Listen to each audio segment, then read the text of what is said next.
मेरे सभी बुद्धिमान ज्ञानी भाइयों को मेरा नमस्कार। आए दिन मैं ये सुनता रहता हूं कि हिंदू खतरे में है। ये सुनकर मुझे बहुत चिंता होती है और मन में यह सवाल पैदा होता है कि हिंदू किससे खतरे में है? क्या किसी देश से, किसी जाति से या किसी कौम से?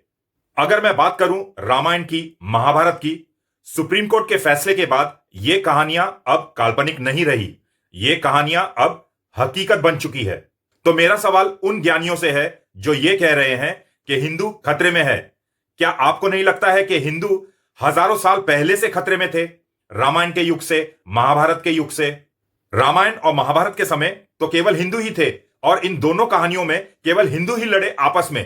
राम जो एक हिंदू थे और रावण एक ब्राह्मण, वो भी एक हिंदू राजा थे। इन दोनों कहानियों में जो कुछ भी हुआ है वो परिवार के कारण हुआ है। परिवार वाले आपस में लड़े। ये दोनों कहानियां बहुत ही लंबी चौड़ी है। इसका कारण यह है कि ये दोनों कहानियां सत्ता के लालच पर आधारित है। रामायण सत्ता के लोभ के लिए हुआ। केकई को सत्ता चाहिए था अपने बेटे के लिए, इसीलिए राम जी को वनवास जाना पड़ा। और महाभारत सत्ता के लिए भाइयों के बीच में लड़ी गई एक युद्ध की कहानी है। उस जमाने में भी बेकसूर लोग मारे गए हैं सत्ता के चक्कर में।